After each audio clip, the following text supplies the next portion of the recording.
بسم الله الرحمن الرحيم. الحمد لله وكفى وسلام على عباده الذين اصطفى. أما بعد، قال الله تبارك وتعالى: قل إن كنتم تحبون الله فاتبعوني يحببكم الله ويغفر لكم ذنوبكم والله غفور رحيم.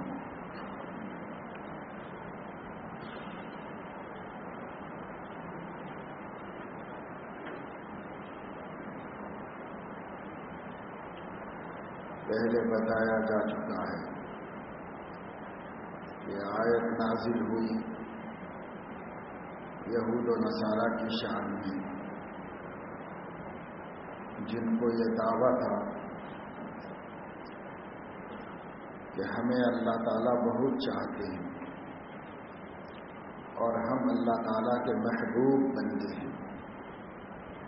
بلکہ بعض کا خیال تھا کہ ہم تو اللہ تعالیٰ کے اولاد اور اس کے ابناء ہیں. نحن ابناء اللہ واحباؤہ، یہ ان کا دعویٰ تھا. اور وہ یہ بھی کہا کرتے تھے: لن يدخل الجنة الا من كان هودا او نصارى، جنت میں یا تو یہودی جائیں گے یا عیسائی جائیں گے، ان دونوں کے علاوہ جنت کسی اور کے واسطے نہیں ہے. اللہ تعالیٰ نے فرمایا: تلک امانیہم، یہ تو صرف ان کی امنگیں ہیں، آرزوئیں ہیں. قل ہاتوا برہانکم ان کنتم صادقین، آپ فرما دیجئے کہ اگر تم سچے ہو تو اس کا ثبوت پیش کرو کہ کس وجہ سے یہودی ہی جنت میں جائیں گے، عیسائی ہی جنت میں جائیں گے. پھر اللہ تعالیٰ نے ان لوگوں کو صحیح تعلیم دینے کے واسطے اور ان کی غلط فہمی، خوش فہمی اور بے علمی کو دور کرنے کے واسطے ارشاد فرمایا: اے نبی، آپ اعلان کر دیجئے کہ ان کنتم تحبون اللہ، اگر تمہیں دعویٰ ہے یا تمہاری خواہش ہے کہ اللہ تم سے محبت کرے، تو ایک راستہ ہے اور ایک ہی راستہ ہے، وہ یہ: فاتبعونی یحببکم اللہ، تم میرا اتباع کرو، اللہ تعالیٰ تم سے محبت فرمائے گا. اور اللہ تعالیٰ کی محبت کا لازمی نتیجہ وَيَغْفِرْ لَكُمْ ذُنُوبَكُمْ، تمہارے گناہ بخش دے گا. غلطیاں، خطائیں بندوں سے ہوتی رہتی ہیں، اللہ تعالیٰ سب معاف فرما کر تمہیں جنت میں داخل فرمائے گا. یہ آیت اگرچہ کہ ایک خاص پس منظر میں ایک خاص قوم کے غلط دعووں کو رد کرنے کے لیے اللہ تعالیٰ نے اتاری، لیکن دراصل اس کے عموم میں سارے مسلمان بھی شامل ہیں اور سبھی سے یہ فرمایا جا رہا ہے جس کی یہ آرزو ہو کہ وہ اللہ کا محبوب بن جائے، جس کی یہ آرزو ہو کہ اس کی بخشش و مغفرت ہو جائے، جو شخص یہ چاہتا ہو کہ رضا الہی ملے اور دنیا اور آخرت کی ذلتوں سے محفوظ رہے، تو اس کو چاہیے کہ وہ اپنے پیغمبر سیدنا حضرت محمد صلی اللہ علیہ وسلم کی اتباع کرے. اتباع کا مطلب ہے نقش قدم پر چلنا، ٹھیک ٹھیک اور پیچھے پیچھے آنا، اس کو اتباع کہتے ہیں. جیسے نبی چلے ہیں ایسے چلنا،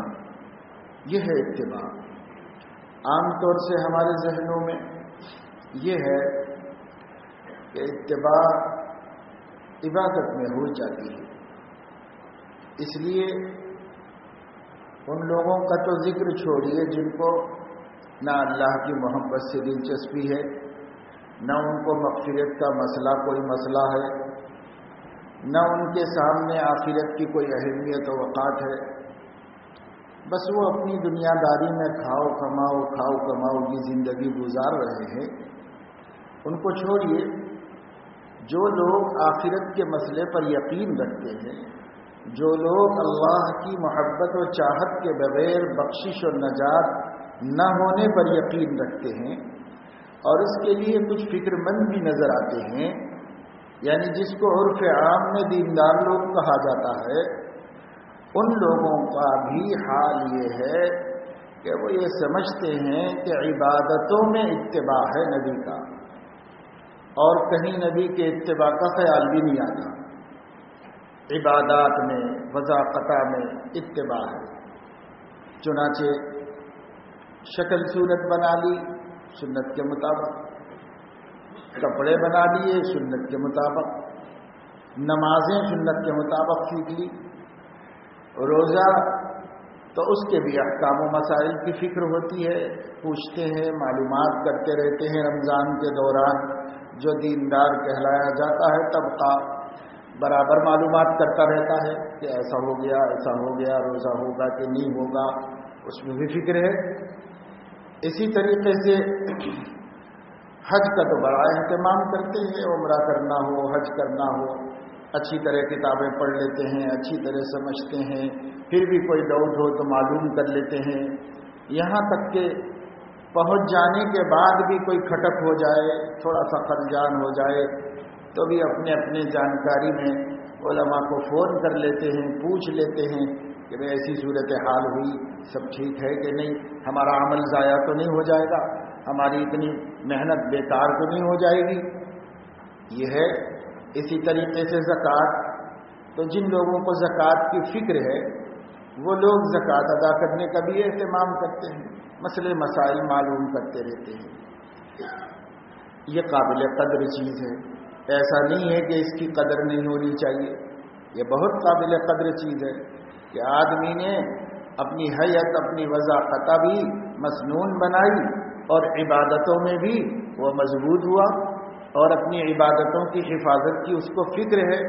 اور ان عبادتوں کے ذریعے آخرت میں جو کچھ ملے گا اس کا یقین ہے۔ یہ جذبہ، یہ سعی، یہ کوشش بالکل قابل قدر ہے، قابل تعریف ہے۔ ایسے لوگوں کی ہمت افزائی بھی ہونی چاہیے، ان کی تعریف بھی ہونی چاہیے، لیکن بات اس پر ختم نہیں ہو جاتی کہ اتباع عبادتوں میں کر لی اور صورت شکل میں اتباع کر لی نبی کی، تو بات کیا یہاں ختم ہو گئی اور اتباع کا حق ادا ہو گیا؟ اگر یہ سوال اٹھایا جائے تو پھر ہمیں پتہ چلے گا کہ ابھی بہت سے شعبے زندگی کے ایسے ہیں جس میں ہم نے نبی کی اتباع تو کیا کی ہوتی، اتباع کا ارادہ بھی نہیں کیا۔ نبی کی اتباع کا ان شعبوں میں ہم نے ارادہ بھی نہیں کیا۔ جیسے معاملات ہے، معاملات ایک دوسرے کے ساتھ، مثال کے طور پر خرید و فروخت، تو دو آدمی کے درمیان جو کام ہوتا ہے، لین دین، تبادلہ، اس کو معاملات کہتے ہیں۔ جیسے خرید و فروخت ہے تو ایک شخص مال دیتا ہے اور ایک شخص اس کے ثمن و قیمت ادا کرتا ہے۔ اسی طریقے سے مال کے عوض بھی خرید و فروخت ہوتی ہے۔ اسی طریقے سے کرایہ دار اور مکاندار کا مسئلہ ہے کہ ایک شخص اپنا مکان کسی کو استعمال کے لیے دیتا ہے اور دوسرا شخص کسی سے اس کا مکان استعمال کے لیے لیتا ہے، اور اس درمیان میں کوئی معاملت طے پاتی ہے۔ اسی طریقے سے ادھار ہے کہ آدمی کچھ عرصے کے واسطے معاملت کرتا ہے، کاروبار کرتا ہے، یہ مال تو ابھی لے لیں گے، قیمت کچھ دنوں کے بعد ادا کریں گے، اس کو بھی معاملہ کہتے ہیں۔ اسی طریقے سے قرض لینا ہے، ایک شخص دینے والا ہوتا ہے اور ایک شخص لینے والا ہوتا ہے۔ لینے والے کے ذمے اپنے عہد و معاہدے کے مطابق واپسی کی ذمہ داری ہوتی ہے، تو دو آدمیوں کے درمیان اس کو بھی معاملات میں داخل کیا ہے، یہ بھی معاملات میں داخل ہے۔ اسی طریقے سے نکاح اور شادی بیاہ ہے، اس کا ایک پہلو معاملات میں داخل ہے، یعنی کسی کی بیٹی کو اللہ کے حوالے سے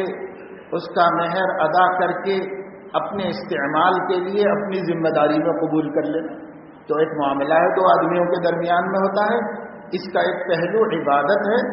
نکاح کا ایک پہلو عبادت ہے اور ایک پہلو معاملہ ہے، تو یہ بھی دو آدمیوں کے درمیان طے پاتا ہے، دو خاندانوں کے درمیان طے پاتا ہے، دو عورت اور مرد کے درمیان میں طے پاتا ہے، اور اس کا کچھ لینا دینا بھی مقرر ہوتا ہے۔ اس وجہ سے یہ بھی معاملات میں آدھا اس کا حصہ معاملات میں، آدھا عبادت کے اندر ہے۔ تو یہ چیزیں مثال ہیں معاملات کی، ہر وہ چیز جو دو انسانوں کے درمیان لین دین اور تبادلے کی بنیاد پر ہو اس کو معاملہ کہتے ہیں۔ اور زندگی میں بہت مرتبہ معاملات پیش آتے ہیں، صبح شام کئی دفعے معاملے پیش آتے ہیں، تو ان معاملات میں اتباع سنت، اس میں بھی تو اتباع ہے، اتباع صرف نماز میں تو ہے نہیں، اتباع تو پوری ہے نبی کی، تو ان معاملات میں نبی کی اتباع کہ انہوں نے بیچنے والے کو جو ہدایات دی ہیں وہ اس کے خلاف نہ کرے، خریدنے والوں کو جو ہدایات دی ہیں وہ ان کے خلاف نہ کرے، ان ہدایتوں کے خلاف خریدی نہ کرے، اور اسی طریقے سے انہوں نے اجارے کرائے کے سلسلے میں جو ہدایات دی ہیں، کرائے پر دینے والا اس کے خلاف نہ کرے، کرائے پر لینے والا اس کے خلاف نہ کرے۔ انہوں نے قرض کے سلسلے میں جو ہدایات دی ہیں تو قرض دینے والا اس کے خلاف نہ کرے، قرض لینے والا بھی اس کے خلاف نہ کرے۔ اتباع تو یہاں بھی ہے، نبی پاک صلی اللہ علیہ وسلم کا اتباع کرے کہ قرض لینے والوں کو آپ نے کیا ہدایتیں دی ہیں، قرض دینے والوں کو آپ نے کیا ہدایتیں دی ہیں، تو آپ کا اتباع اس میں بھی کیا جائے گا۔ اور ہر چیز میں جس میں ہمارا لین دین ہے، اس لین دین کو معاملات کہتے ہیں، یہ معاملت ہے۔ اسی طریقے سے کسی شخص کا انتقال ہو جائے اور اس نے جو کچھ چھوڑا ہے، چاہے وہ اس کے جسم کے کپڑے ہی کیوں نہ ہو، اس کے علاوہ کسی شخص نے کچھ نہیں چھوڑا، مثال کے طور پر ایک مرنے والے نے صرف اپنے کچھ استعمال کے کپڑے، جوتا، چپل وغیرہ چھوڑا ہے اور کچھ بھی اس کے پاس ملکیت میں نہیں ہے، تو یہ مال بھی اس کی میراث ہے جو وارثوں کے حق میں شریعت کے مطابق تقسیم ہونا ہے اور اس کے مطابق پہنچنا، یہ بھی معاملات ہے۔ ان معاملات میں لوگوں کو علماء فرماتے ہیں کہ میراث جب تک شرعاً تقسیم نہ ہو جائے اس وقت تک ایک سوئی کے اندر بھی ہر وارث کا حصہ شامل ہے، دوسرا وارث اس کی خوشی کے بغیر استعمال نہیں کر سکتا۔ ایک سوئی ہے، اس سوئی میں بھی 5 وارث ہیں تو 5 کا حق ہے، پھر اس کے جوتے میں بھی 5 کا حق ہے، اس کی ٹوپی میں بھی 5 کا حق ہے، اس کے جیب میں قلم تھا تو اس میں بھی 5 کا حق ہے، دوسرا بقیہ 4 کی خوشی کے بغیر استعمال نہیں کر سکتا، اگر استعمال کرتا ہے تو گناہ گار ہے اور حرام کا مرتکب ہے۔ اس کا معاملہ شریعت ہے، معاملات ہے، یہاں اتباع، تو یہاں اتباع میں ہم صفر ہیں۔ میں نے عرض کیا اتباع تو کیا کرتے، اتباع کا ارادہ بھی ہم نے نہیں کیا ہے کہ ہم اس میں اتباع کریں نبی کریم صلی اللہ علیہ وسلم کی، کیونکہ یہ معاملات ہیں اور معاملات میں نبی نے صاف صاف تعلیم دی، صاف نبی پاک صلی اللہ علیہ وسلم نے تعلیم دی ہے، اور وہ سب حدیث کی کتابوں میں موجود ہے کہ معاملات کیسے ہونے چاہیے۔ کتنے ہی لوگ ہیں جو اس معاملے میں باوجود نمازی ہونے کے، دیندار ہونے کے اور باوجود بہت سی خوبیاں ہونے کے، وہ خوبی اپنی جگہ خوبی ہے، اس کا انکار نہیں، لیکن ان سب خوبیوں کے باوجود یہاں نیت خراب کر لیتے اور یہاں نیت خراب کر کے کوئی بہنوں کو حصے سے محروم کر رہا ہے، کوئی بھائیوں میں جو طاقتور ہے وہ قبضہ کر کے بیٹھا ہوا ہے، کوئی کسی کو دیا کسی کو نہیں دیا، اور ہم سمجھتے ہیں کہ ہم تو ماشاءاللہ دیندار ہیں، دوسرا بھی کہتا ہے ماشاءاللہ دیندار ہے۔ بھئی یہ کیسا دین ہے کہ جو تم کھا رہے ہو وہ تمہارے لیے حلال ہی نہیں، وہ کیسا دین ہے؟ اور اللہ کے نبی صلی اللہ علیہ وسلم نے ارشاد فرمایا، جس شخص نے ایک لقمہ حرام کا اپنے پیٹ میں داخل کر لیا تو لا يقبل اللہ منہ فرضا ولا عدلا، نہ اللہ تعالیٰ اس کے فرائض قبول کرتے ہیں نہ نوافل قبول کرتے ہیں۔ اب ہم نفلوں پہ نفلیں پڑے جا رہے ہیں، فرائض بھی بہت پابندی سے ادا کر رہے ہیں، لیکن قبول ہی نہیں ہو رہی، اس لیے کہ کھاتے ہیں سب کا حق مار کے ہم، تو کیسے جائز ہوگا، کیسے درست ہوگا؟ یہاں تک کہ دیا ہے مگر شریعت کے مطابق نہیں دیا، اپنی مرضی سے یوں بندر بانٹ کر دیا سب میراث کی، تو بھی حلال نہیں ہوا، تو بھی حلال نہیں ہوا، اس لیے کہ ایک وارث کو بھی شکایت ہو کہ یہ انصاف نہیں ہوا ہے، تب پھر سب کے لیے، کسی کے لیے بھی حلال نہیں ہوا، سب کو برابر شرعی طریقے کے مطابق تقسیم۔ یعنی اگر آپس کی مرضی سے کرنا ہو تو اس صورت میں کسی ایک وارث کو بھی اشکال نہیں ہونا چاہیے، سب خوشی خوشی اس سے راضی ہونا چاہیے، اور نہیں تو پھر سب سے صحیح صورت تو یہی ہے کہ شریعت سے پوچھو، شریعت نے جس کا جو حصہ بتایا اب وہ راضی ہو ناراض ہو اس سے کوئی مطلب نہیں، اتنا دینے سے سب کے لیے حلال ہو جائے گا۔ لیکن شرعی حصص کے مطابق نہیں دیا، آپس میں طے کر لیا، تو اگر اس میں کوئی نابالغ ہے تو ایسا آپس میں طے کرنا درست نہیں، اور اگر سب بالغ ہیں تو آپس میں بھی طے کر لے سکتے ہیں اپنی خوشی سے، تم یہ لے لو، تم یہ لے لو، تم یہ لے لو، اگر سب بالغ ہیں تو۔ لیکن اس میں یہ لازم ہے کہ کسی ایک کو بھی شکایت نہ رہے، ان میں کسی ایک کو بھی شکایت نہ رہے، اور ان سب سے بچنے کی آسان صورت یہ ہے کہ شریعت جو کہتی ہے اس کے مطابق دو، اس میں شکایت ہو نہ ہو اس سے کوئی مطلب نہیں، وہ تو اللہ کی تقسیم ہے، اللہ کی تقسیم میں شکایت کرنے والے کا تو ایمان بھی باقی نہیں رہتا، اس لیے وہ اللہ کی تقسیم ہے، اس کے مطابق سب تقسیم کرتے، مگر نہیں کرتے، یہ معاملات ہیں، اس میں ہے اتباع کا جذبہ، اس میں اتباع کا جذبہ ختم ہو گیا،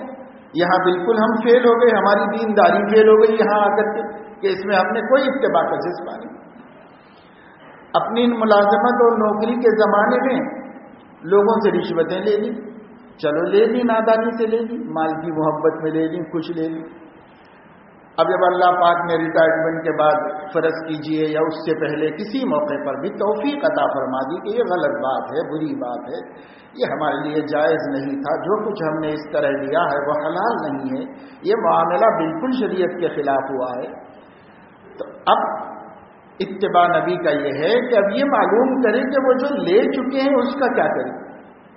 اس کو معلوم کرے، اور جیسا نبی نے فرمایا ہے ویسا اس کو واپس کرے۔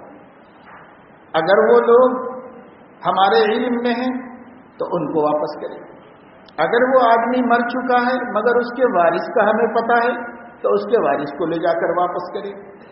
اور اگر اب پتہ ہی نہیں کہ بیچارہ کہاں کا تھا کہاں چلا گیا اور ہمیں کچھ اس کا پتہ ملنا مشکل ہے، تو ایسی صورت میں بلا نیت ثواب اس کی طرف سے صدقہ کریں کہ یہ اس کا مال ہے، اس کی طرف سے صدقہ کریں، اپنے لیے اس میں کچھ نہیں، ہاں البتہ تمہارے اس تقوی کا اللہ اجر دے گا، ثواب دے گا، اس خوف خدا کی برکتیں ملیں گی، لیکن وہ خرچہ ہوگا اس کی طرف سے جس کا مال ہے، اس کا تو ہے نہیں مال، تو اس کو ادا کرو۔ یہ تو نہیں ہے کہ اب جو پیچھے ہو چکا ہے وہ سب چلاتے رہو اور آگے کے لیے نہیں کرتے بھی ٹھیک ہے، آگے والا عمل تو ٹھیک ہے، وہ بہتر کام ہے، ایسا ہی کرنا چاہیے، لیکن پچھلے والے کا بھی تو حل شریعت نے بتایا ہے، پچھلے والے کے بارے میں بھی تو شریعت نے کوئی مطالبہ کیا ہے، تو اس مطالبے کے مطابق اتباع کرنا ہے نبی پاک صلی اللہ علیہ وسلم کی، تو یہ اتباع ہے۔ اسی طریقے سے اور سارے معاملات ہیں، انسان کو معاملات روز روز پیش آتے ہیں۔ حضرت مولانا محمد منظور نعمانی رحمۃ اللہ علیہ نے ایک کتاب لکھی ہے معارف الحدیث کے نام سے،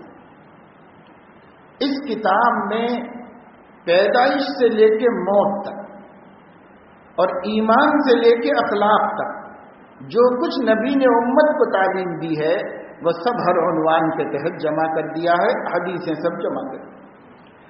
ان حدیثوں کی تھوڑی تھوڑی تشریح کر دی، جہاں ضرورت ہے وہاں تشریح کر دی، ورنہ اس کا عام فہم ترجمہ کر دیا، تاکہ امت کو پتہ چلے کہ نبی نے 23 سال میں تمہیں سکھایا کیا ہے، سکھایا کیا ہے اس کا پتہ تو چلے۔ آخر نبی نماز سکھانے کے لیے تشریف لائے تھے اور داڑھی رکھانے اور کپڑے درست کرنے کے لیے تشریف لائے تھے تو یہ تو نبی ایک دن میں کر کے چلے جا سکتے تھے, ایک دن میں سکھا کے چلے جا سکتے تھے. 23 سال تک کیا سکھاتے رہے, 23 سال تک کیا سکھاتے رہے. ایمان سکھایا تو ایمان کو 23 سال کی کیا ضرورت تھی. لیکن آپ کو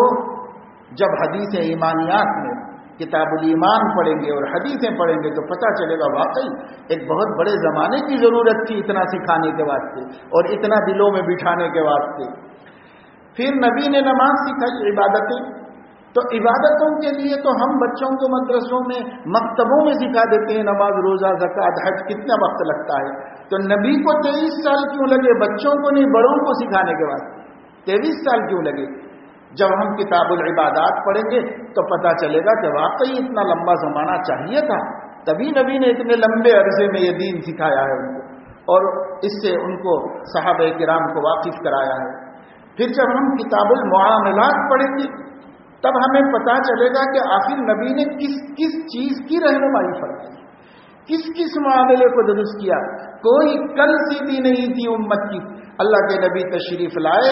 معاملات کی دنیا میں سارے معاملوں کا رخ صحیح کر دیا اور ایک ایسا اصول آپ نے بنا دیا کہ اگر نبی کے اصول پر لین دین اور معاملات کیے جائیں کبھی کسی کو کوئی ضرر نہیں پہنچے گا. معاملات کے سلسلے میں فقہا فرماتے ہیں کہ اصل یعنی ہر چیز کی کوئی لم ہوتی, حقیقت ہوتی, منشا ہوتا ہے جس کو شریعت میں مقاصد دین کہتے ہیں کہ بھئی یہ حکم کیوں دیا گیا, مقصد کیا ہے, اس کا مقصد کیا ہے. تو مقاصد پر مستقل کلام ہوتا ہے کتابوں میں, حدیثوں کی شرح میں, فقہ میں, ہر جگہ مقاصد پر کلام ہوتا ہے. اس کا مقصد کیا ہے, اس کا مقصد کیا ہے. تو علماء فرماتے ہیں اسلام کے تمام احکام کا حقیقی مقصد لا ضرر ولا ضرار, نہ خود تکلیف اٹھانا نہ دوسرے کو تکلیف دینا. سبحان اللہ, یہ ہمارا دین ہے, یہ ہمارا دین ہے جس کا حقیقی مقصد کیا ہے. حقیقی مقصد تمام احکام شریعت کا جو اللہ کے نبی نے تعلیمات دی ہیں, آپ کی تعلیمات, قرآن مجید کی آیتیں 6,500 6,666 آیتیں ہیں, لیکن وہ چونکہ کلام ربانی ہے تو اس کا ہر لفظ وہ ایک حکم ہے, ایک علم کا دریا ہے. اس لیے اس کو ہم اتنی آیتوں میں شمار نہیں کر سکتے. لا محدود علوم کا سمندر قرآن کریم ہے. اور اس کے بعد حدیثیں, تو حدیثیں کتنی ہیں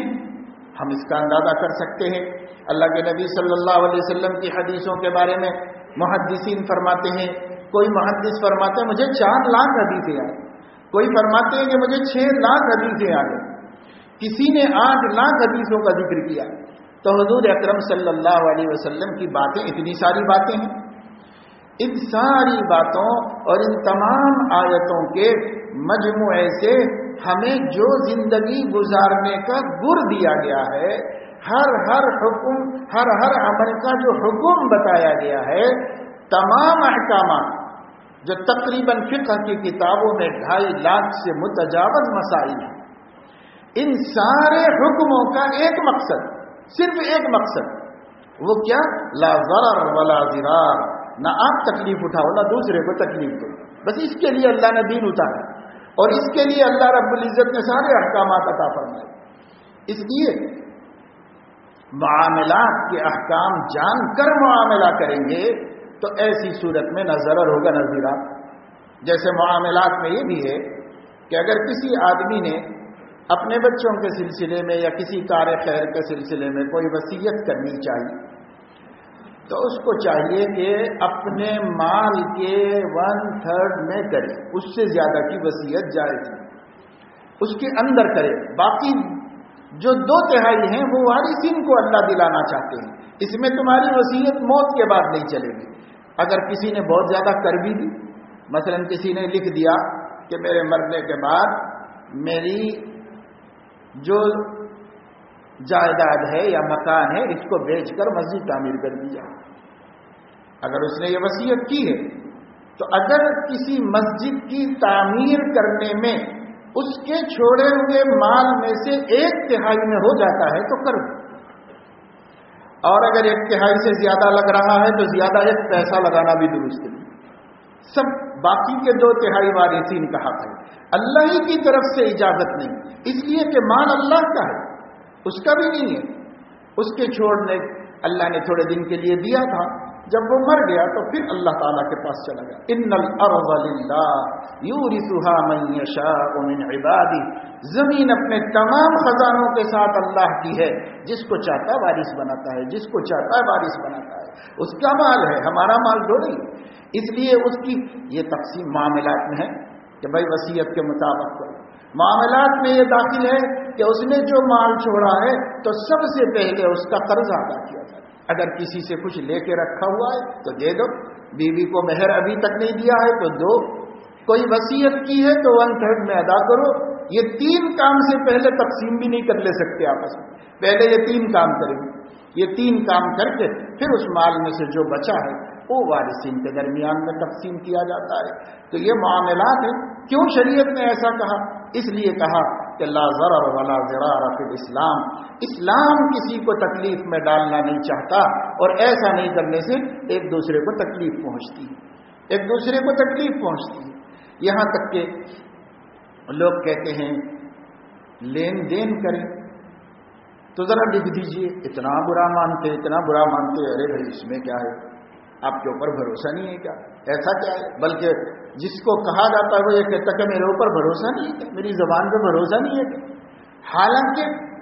قرآن کریم نے اس کا حکم دیا ہے، یا ایھا الذین آمنوا اذا تداینتم بدین الی اجل مسمى فاکتبوا.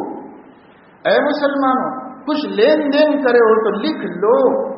اس کو لکھ لو. لین دین کر رہے ہو تو اس کو لکھ لو. اور اللہ تعالیٰ نے یہی نہیں فرمایا کہ لکھ لو، بلکہ فرمایا کہ 2 گواہ بھی بناؤ اس کے اوپر، ان کی دستخطیں بھی لو. اس زمانے میں سب کو لکھنا نہیں آتا تھا، تو اللہ تبارک و تعالیٰ شانہ نے آیت نازل فرمائی اور فرمایا کہ جن لوگوں کو لکھنا آتا ہے تم پر اللہ کا فضل ہے کہ تم کو لکھنے کا ہنر آتا ہے. اس لیے جب بھی کوئی بلائے تو جا کے لکھ دو. تم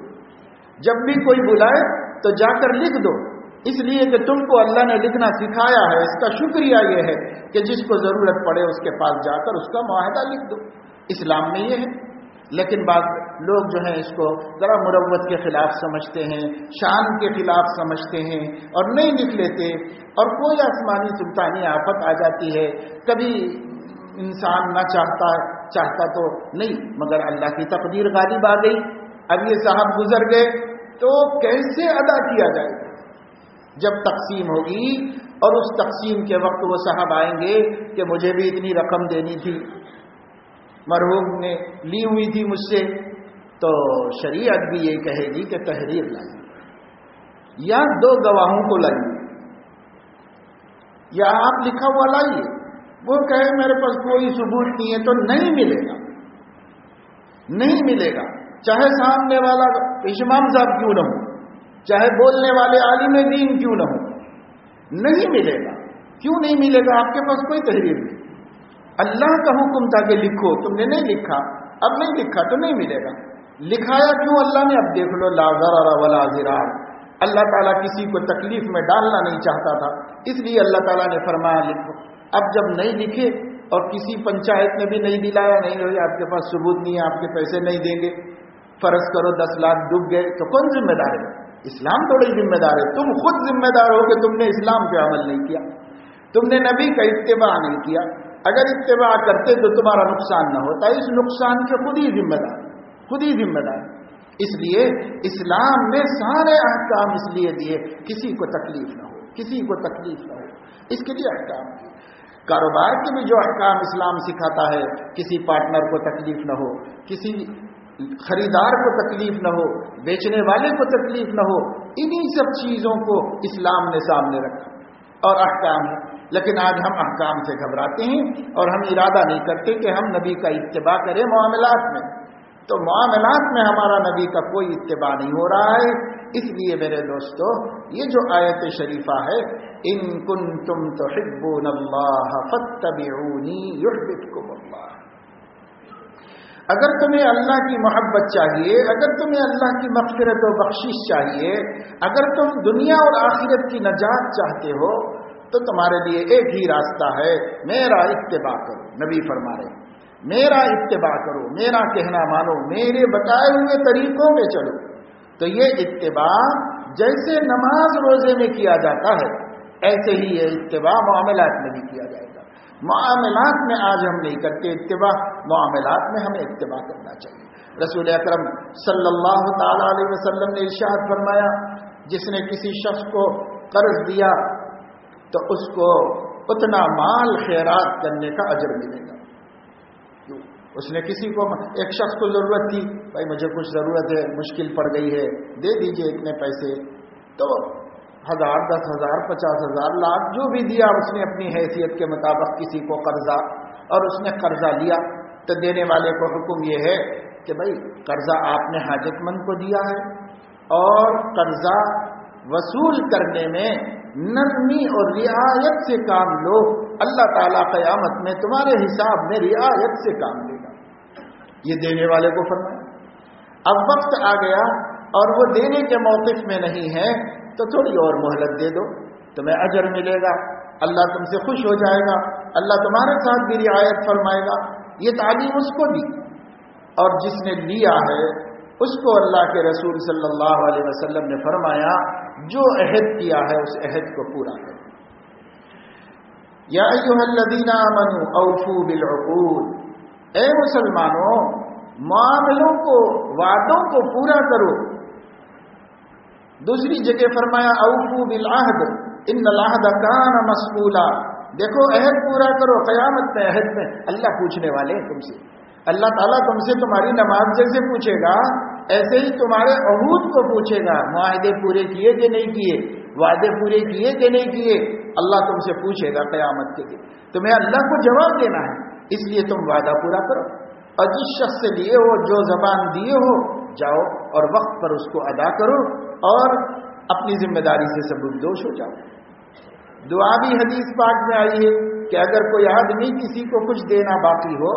اور وہ لے جا کر اس کو دے دے، تو اس کو چاہیے کہ وہ اس کو یوں دعا دے،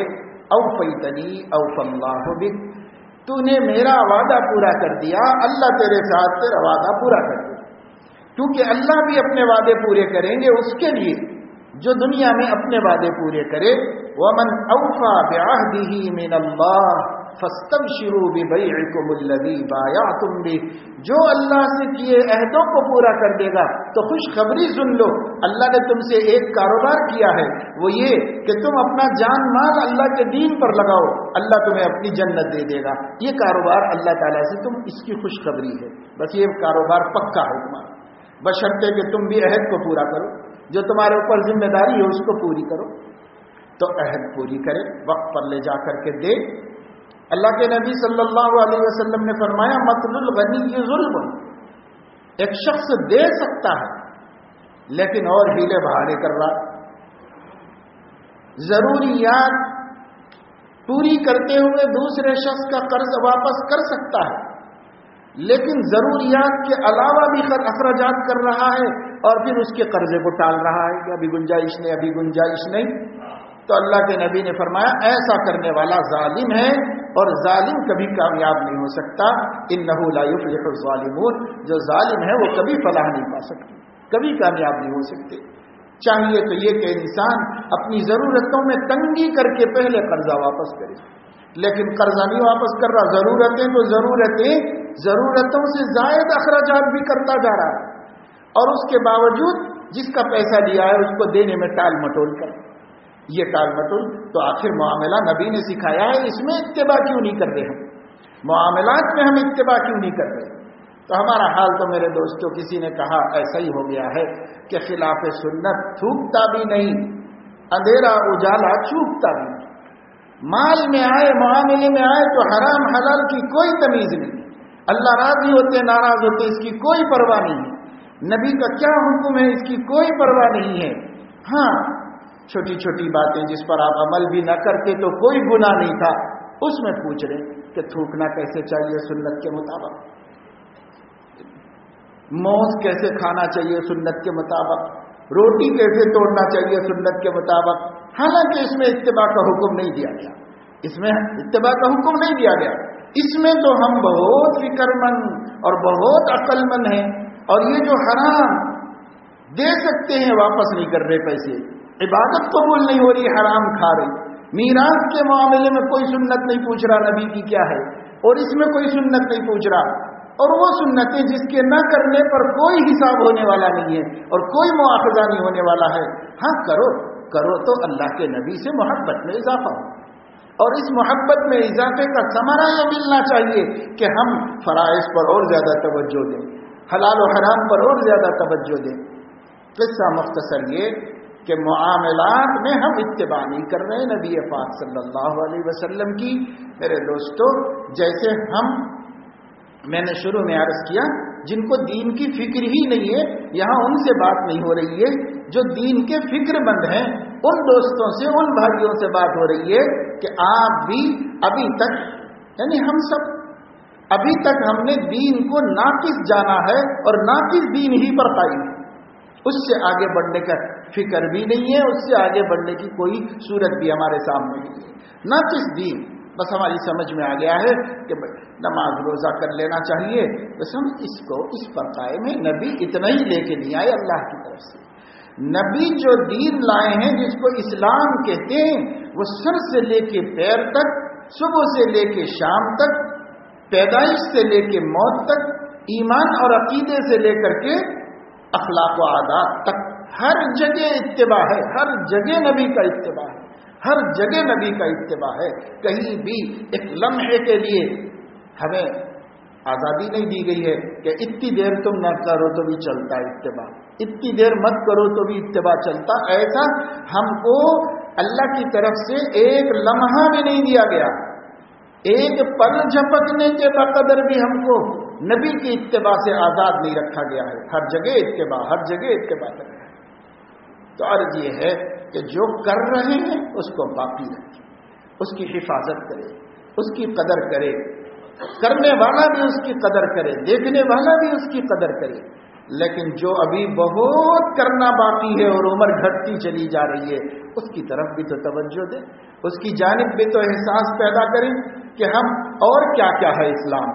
اور کیا کیا ہے، صرف عبادتیں ہی ہیں یا کچھ اور بھی ہے اسلام، اس کی ہمیں فکر کرنی چاہیے۔ تو آج یہ بات ذہن میں رکھیں، جتنی چیزوں کو معاملات کہا جاتا ہے وہ سب کا علم حاصل کریں اور اپنے معاملات کو نبی کی اتباع کے ساتھ پورا کریں، جس کا حکم دیا گیا ہے نبی کی اتباع کریں معاملات کی درستگی میں۔ اللہ تعالیٰ اپنے فضل و کرم سے ہمیں توفیق نصیب فرمائے کہ ہم کامل دین کا ارادہ کر کے کامل دین حاصل کرنے کی جد و جہد اور کوشش کریں۔ وآخر دعوانا الحمدللہ۔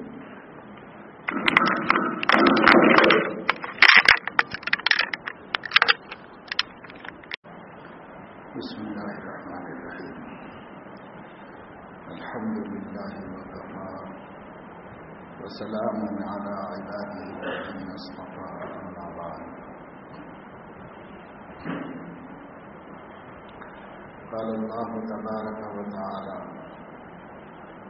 قل ان کنتم تحبون اللہ فاتبعونی یحببکم اللہ وَيَغْفِرْ لَكُمْ ذُنُوبَكُمْ وَاللَّهُ غَفُورٌ رَحِيمٌ۔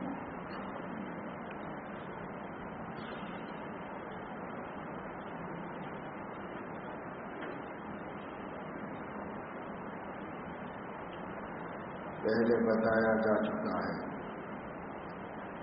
کہ آیت نازل ہوئی یہود و نصارہ کی شان میں، جن کو یہ دعویٰ تھا کہ ہمیں اللہ تعالیٰ بہت چاہتے ہیں اور ہم اللہ تعالیٰ کے محبوب بنتے ہیں، بلکہ بعض کا خیال تھا کہ ہم تو اللہ تعالیٰ کے اولاد اور اس کے ابناء ہیں، نحن ابناء اللہ و احباؤہ، یہ ان کا دعویٰ تھا۔ اور وہ یہ بھی کہا کرتے تھے لن يدخل الجنة إلا من كان هودا أو نصارى، جنت میں یا تو یہودی جائیں گے یا عیسائی جائیں گے، ان دونوں کے علاوہ جنت کسی اور کے واسطے نہیں ہے۔ اللہ تعالیٰ نے فرمایا تلک امانیہم، یہ تو صرف ان کی امنگیں ہیں، آرزوئیں ہیں۔ قل ہاتوا برہانکم ان کنتم صادقین، آپ فرما دیجئے کہ اگر تم سچے ہو تو اس کا ثبوت پیش کرو کہ کس وجہ سے یہودی ہی جنت میں جائیں گے، عیسائی ہی جنت میں جائیں گے۔ پھر اللہ تعالیٰ نے ان لوگوں کو صحیح تعلیم دینے کے واسطے اور ان کی غلط فہمی، خوش فہمی اور بے علمی کو دور کرنے کے واسطے ارشاد فرمایا، اے نبی آپ اعلان کر دیجئے کہ ان کنتم تحبون اللہ، اگر تمہیں دعویٰ ہے یا تمہاری خواہش ہے کہ اللہ تم سے محبت کرے، تو ایک راستہ ہے اور ایک ہی راستہ ہے، وہ یہ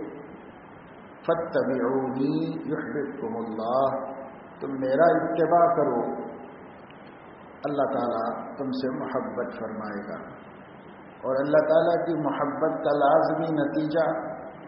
وَيَغْفِرْ لَكُمْ ذُنُوبَكُمْ، تمہارے گناہ بخش دے گا۔ غلطیاں، خطائیں بندوں سے ہوتی رہتی ہیں، اللہ تعالیٰ سب معاف فرما کر تمہیں جنت میں داخل فرمائے گا۔ یہ آیت اگرچہ کہ ایک خاص پس منظر میں ایک خاص قوم کے غلط دعووں کو رد کرنے کے لیے اللہ تعالیٰ نے اتاری، لیکن دراصل اس کے عموم میں سارے مسلمان بھی شامل ہیں، اور سبھی سے یہ فرمایا جا رہا ہے جس کی یہ آرزو ہو کہ وہ اللہ کا محبوب بن جائے، جس کی یہ آرزو ہو کہ اس کی بخشش و مغفرت ہو جائے، جو شخص یہ چاہتا ہو کہ رضا الہی ملے اور دنیا اور آخرت کی ذلتوں سے محفوظ رہے، تو اس کو چاہیے کہ وہ اپنے پیغمبر سیدنا حضرت محمد صلی اللہ علیہ وسلم کی اتباع کرے۔ اتباع کا مطلب ہے نقش قدم پر چلنا، ٹھیک ٹھیک اور پیچھے پیچھے آنا، اس کو اتباع کہتے ہیں۔ جیسے نبی چلے ہیں ایسے چلنا، یہ ہے اتباع۔ عام طور سے ہمارے ذہنوں میں یہ ہے کہ اتباع عبادت میں ہو جاتی ہے، اس لیے ان لوگوں کا تو ذکر چھوڑیے جن کو نہ اللہ کی محبت سے دلچسپی ہے، نہ ان کو مغفرت کا مسئلہ کوئی مسئلہ ہے، نہ ان کے سامنے آخرت کی کوئی اہمیت و وقات ہے، بس وہ اپنی دنیا داری میں کھاؤ کماؤ کی زندگی گزار رہے ہیں۔ ان کو چھوڑیے، جو لوگ آخرت کے مسئلے پر یقین رکھتے ہیں، جو لوگ اللہ کی محبت و چاہت کے بغیر بخشش و نجات نہ ہونے پر یقین رکھتے ہیں اور اس کے لیے کچھ فکر مند بھی نظر آتے ہیں، یعنی جس کو عرف عام میں دیندار لوگ کہا جاتا ہے، ان لوگوں کا بھی حال یہ ہے کہ وہ یہ سمجھتے ہیں کہ عبادتوں میں اتباع ہے نبی کا، اور کہیں نبی کے اتباع کا خیال بھی نہیں آتا۔ عبادات میں، وضاقتہ میں اتباع ہے، چنانچہ شکل صورت بنا لی سنت کے مطابق، کپڑے بنا لیے سنت کے مطابق، نمازیں سنت کے مطابق سیکھ لی، روزہ تو اس کے بھی احکام و مسائل کی فکر ہوتی ہے، پوچھتے ہیں، معلومات کرتے رہتے ہیں۔ رمضان کے دوران جو دیندار کہلایا جاتا ہے طبقہ برابر معلومات کرتا رہتا ہے کہ ایسا ہو گیا، روزہ ہوگا کہ نہیں ہوگا، اس میں بھی فکر ہے۔ اسی طریقے سے حج کا تو بڑا اہتمام کرتے ہیں، عمرہ کرنا ہو، حج کرنا ہو، اچھی طرح کتابیں پڑھ لیتے ہیں، اچھی طرح سمجھتے ہیں، پھر بھی کوئی ڈاؤٹ ہو تو معلوم کر لیتے ہیں، یہاں تک کہ پہنچ جانے کے بعد بھی کوئی کھٹک ہو جائے، تھوڑا سا خلجان ہو جائے تو بھی اپنے اپنے جانکاری میں علماء کو فون کر لیتے ہیں، پوچھ لیتے ہیں کہ بھئی ایسی صورت حال ہوئی، سب ٹھیک ہے کہ نہیں، ہمارا عمل ضائع تو نہیں ہو جائے گا، ہماری اتنی محنت بیکار تو نہیں ہو جائے گی. یہ ہے. اسی طریقے سے زکوٰۃ، تو جن لوگوں کو زکوٰۃ کی فکر ہے وہ لوگ زکوٰۃ ادا کرنے کا بھی اہتمام کرتے ہیں، مسئلے مسائل معلوم کرتے رہتے ہیں. یہ قابل قدر چیز ہے، ایسا نہیں ہے کہ اس کی قدر نہیں ہونی چاہیے. یہ بہت قابل قدر چیز ہے کہ آدمی نے اپنی حیت، اپنی وضاحت بھی مسنون بنائی اور عبادتوں میں بھی وہ مضبوط ہوا اور اپنی عبادتوں کی حفاظت کی اس کو فکر ہے، اور ان عبادتوں کے ذریعے آخرت میں جو کچھ ملے گا اس کا یقین ہے. یہ جذبہ، یہ سعی، یہ کوشش بالکل قابل قدر ہے، قابل تعریف ہے. ایسے لوگوں کی ہمت افزائی بھی ہونی چاہیے، ان کی تعریف بھی ہونی چاہیے. لیکن بات اس پر ختم نہیں ہو جاتی کہ اتباع عبادتوں میں کر لی اور صورت شکل میں اتباع کر لی نبی کی، تو بات کیا یہاں ختم ہو گئی اور اتباع کا حق ادا ہو گیا؟ اگر یہ سوال اٹھایا جائے تو پھر ہمیں پتہ چلے گا کہ ابھی بہت سے شعبے زندگی کے ایسے ہیں جس میں ہم نے نبی کی اتباع تو کیا کی ہوتی، اتباع کا ارادہ بھی نہیں کیا. نبی کی اتباع کا ان شعبوں میں ہم نے ارادہ بھی نہیں کیا. جیسے معاملات ہے، معاملات ایک دوسرے کے ساتھ، مثال کے طور پر خرید و فروخت، تو دو آدمی کے درمیان جو کام ہوتا ہے، لین دین، تبادلہ، اس کو معاملات کہتے ہیں. جیسے خرید و فروخت ہے تو ایک شخص مال دیتا ہے اور ایک شخص اس کے ثمن و قیمت ادا کرتا ہے. اسی طریقے سے مال کے عوض بھی خرید و فروخت ہوتی ہے. اسی طریقے سے کرایہ دار اور مکاندار کا مسئلہ ہے کہ ایک شخص اپنا مکان کسی کو استعمال کے لیے دیتا ہے اور دوسرا شخص کسی سے اس کا مکان استعمال کے لیے لیتا ہے، اور اس درمیان میں کوئی معاملت طے پاتی ہے. اسی طریقے سے ادھار ہے کہ آدمی کچھ عرصے کے واسطے معاملت کرتا ہے، کاروبار کرتا ہے کہ مال تو ابھی لے لیں گے، قیمت کچھ دنوں کے بعد ادا کریں گے، اس کو بھی معاملہ کہتے ہیں. اسی طریقے سے قرض لینا ہے، ایک شخص دینے والا ہوتا ہے اور ایک شخص لینے والا ہوتا ہے. لینے والے کے ذمے اپنے عہد و معاہدے کے مطابق واپسی کی ذمہ داری ہوتی ہے، تو دو آدمیوں کے درمیان اس کو بھی معاملات میں داخل کیا ہے، یہ بھی معاملات میں داخل ہے. اسی طریقے سے نکاح اور شادی بیاہ ہے،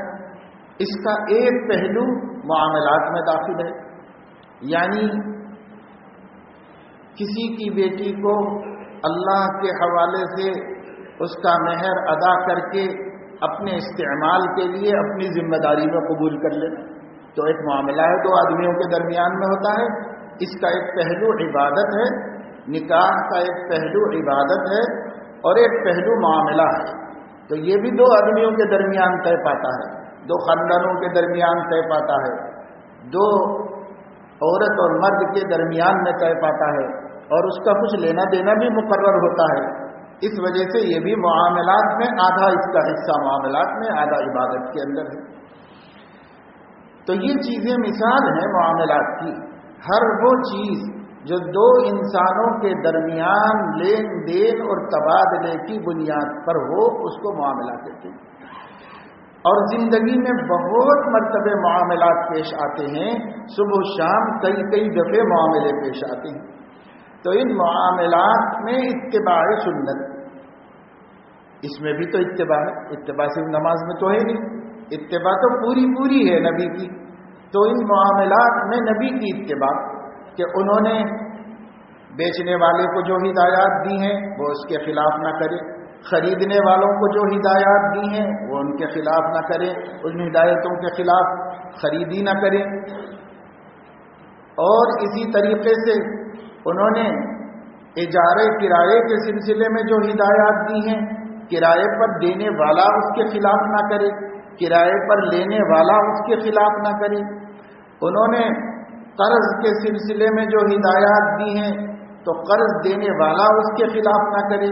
قرض لینے والا بھی اس کے خلاف نہ کرے۔ اتباع تو یہاں بھی ہے، نبی پاک صلی اللہ علیہ وسلم کا اتباع کرے کہ قرض لینے والوں کو آپ نے کیا ہدایتیں دی ہیں، قرض دینے والوں کو آپ نے کیا ہدایتیں دی ہیں، تو آپ کا اتباع اس میں بھی کیا جائے گا۔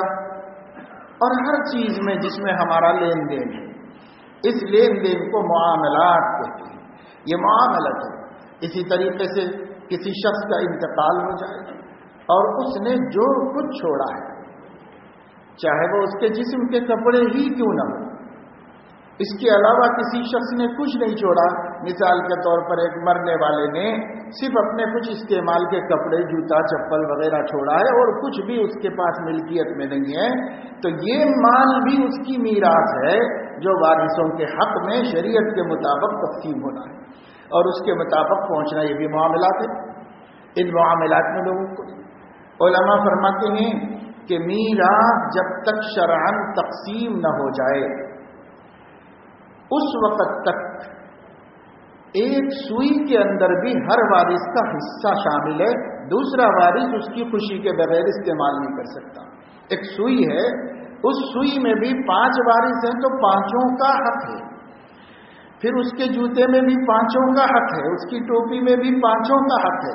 اس کے جیب میں قلم تھا تو اس میں بھی 5 کا حق ہے، دوسرا بقیہ 4 کی خوشی کے بغیر استعمال نہیں کر سکتا، اگر استعمال کرتا ہے تو گناہ گار ہے اور حرام کا مرتکب ہے۔ اس کا معاملہ شریعت ہے، معاملات ہے، یہاں اتباع،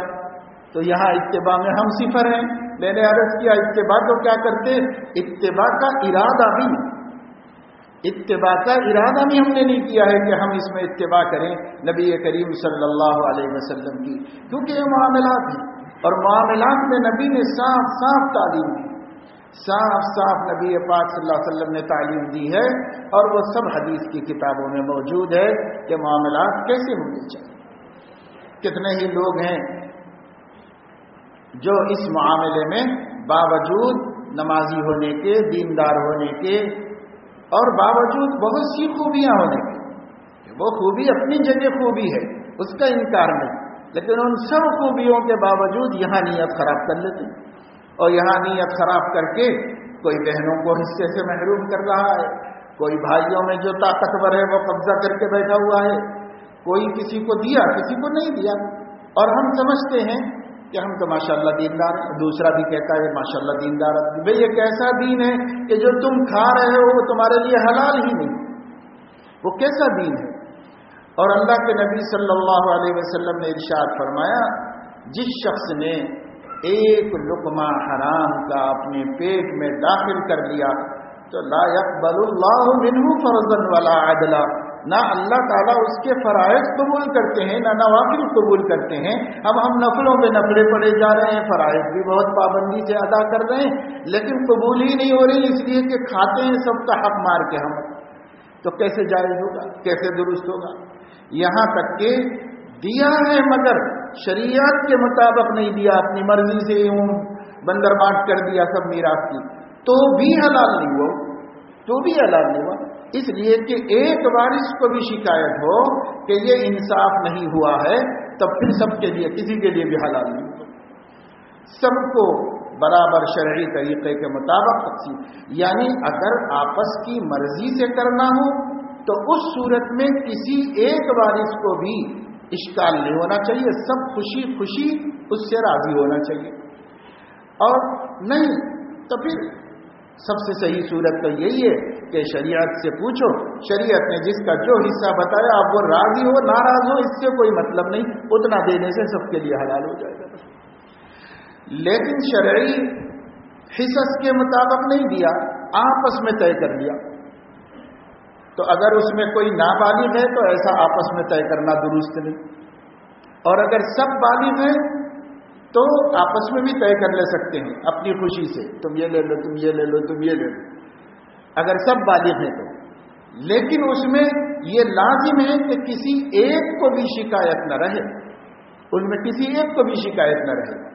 اور ان سب سے بچنے کی آسان صورت یہ ہے کہ شریعت جو کہتی ہے اس کے مطابق دو، اس میں شکایت ہو نہ ہو اس سے کوئی مطلب نہیں. وہ تو اللہ کی تقسیم ہے، اللہ کی تقسیم میں شکایت کرنے والے کا تو ایمان بھی باقی نہیں رہتا. اس لیے وہ اللہ کی تقسیم ہے، اس کے مطابق سب تقسیم کرتے، مگر نہیں کرتے. یہ معاملات ہیں، اس میں ہے اتباع کا جذبہ، اس میں اتباع کا جذبہ ختم ہو گیا. یہاں بالکل ہم فیل ہو گئے، ہماری دینداری فیل ہو گئی یہاں آ کر کے کہ اس میں ہم نے کوئی اتباع کا جذبہ نہیں. اپنی ملازمت اور نوکری کے زمانے میں لوگوں سے رشوتیں لے لی، چلو لے لی، نادانی سے لے لی، مال کی محبت میں لے لی، کچھ لے لی. اب جب اللہ پاک نے ریٹائرمنٹ کے بعد فرض کیجئے یا اس سے پہلے کسی موقع پر بھی توفیق عطا فرما دی کہ یہ غلط بات ہے، بری بات ہے، یہ ہمارے لیے جائز نہیں تھا، جو کچھ ہم نے اس طرح لیا ہے وہ حلال نہیں ہے، یہ معاملہ بالکل شریعت کے خلاف ہوا ہے. تو اب اتباع نبی کا یہ ہے کہ اب یہ معلوم کرے کہ وہ جو لے چکے ہیں اس کا کیا کرے، اس کو معلوم کرے اور جیسا نبی نے فرمایا ہے ویسا اس کو واپس کرے. اگر وہ لوگ ہمارے علم میں ہیں تو ان کو واپس کریں. اگر وہ آدمی مر چکا ہے مگر اس کے وارث کا ہمیں پتہ ہے تو اس کے وارث کو لے جا کر واپس کریں. اور اگر اب پتہ ہی نہیں کہ بیچارہ کہاں کا تھا، کہاں چلا گیا اور ہمیں کچھ اس کا پتہ ملنا مشکل ہے، تو ایسی صورت میں بلا نیت ثواب اس کی طرف سے صدقہ کریں کہ یہ اس کا مال ہے، اس کی طرف سے صدقہ کریں. اپنے لیے اس میں کچھ نہیں. ہاں البتہ تمہارے اس تقوی کا اللہ اجر دے گا، ثواب دے گا، اس خوف خدا کی برکتیں ملیں گی، لیکن وہ خرچہ ہوگا اس کی طرف سے جس کا مال ہے، اس کا تو ہے نہیں مال، تو اس کو ادا کرو. یہ تو نہیں ہے کہ اب جو پیچھے ہو چکا ہے وہ سب چلاتے رہو اور آگے کے لیے نہیں کرتے بھی ٹھیک ہے، آگے والا عمل تو ٹھیک ہے، وہ بہتر کام ہے، ایسا ہی کرنا چاہیے، لیکن پچھلے والے کا بھی تو حل شریعت نے بتایا ہے، پچھلے والے کے بارے میں بھی تو شریعت نے کوئی مطالبہ کیا ہے، تو اس مطالبے کے مطابق اتباع کرنا ہے نبی پاک صلی اللہ علیہ وسلم کی. تو یہ اتباع ہے. اسی طریقے سے اور سارے معاملات ہیں، انسان کو معاملات روز روز پیش آتے ہیں. حضرت مولانا محمد منظور نعمانی رحمۃ اللہ علیہ نے ایک کتاب لکھی ہے معارف الحدیث کے نام سے. اس کتاب میں پیدائش سے لے کے موت تک اور ایمان سے لے کے اخلاق تک جو کچھ نبی نے امت کو تعلیم دی ہے وہ سب ہر عنوان کے تحت جمع کر دیا ہے. حدیثیں سب جمع کر دی. ان حدیثوں کی تھوڑی تھوڑی تشریح کر دی، جہاں ضرورت ہے وہاں تشریح کر دی، ورنہ اس کا عام فہم ترجمہ کر دیا تاکہ امت کو پتا چلے کہ نبی نے 23 سال میں تمہیں سکھایا کیا ہے، سکھایا کیا ہے، اس کا پتہ تو چلے. آخر نبی نماز سکھانے کے لیے تشریف لائے تھے اور داڑھی رکھانے اور کپڑے درست کرنے کے لیے تشریف لائے تھے، تو یہ تو نبی ایک دن میں کر کے چلے جا سکتے تھے، ایک دن میں سکھا کے چلے جا سکتے تھے. 23 سال تک کیا سکھاتے رہے، 23 سال تک کیا سکھاتے رہے. ایمان سکھایا تو ایمان کو 23 سال کی کیا ضرورت تھی. لیکن آپ کو جب حدیث ایمانیات میں کتاب الایمان پڑھیں گے اور حدیثیں پڑھیں گے تو پتہ چلے گا واقعی ایک بہت بڑے زمانے کی ضرورت تھی اتنا سکھانے کے واسطے اور اتنا دلوں میں بٹھانے کے واسطے. پھر نبی نے نماز سکھائی، عبادتیں،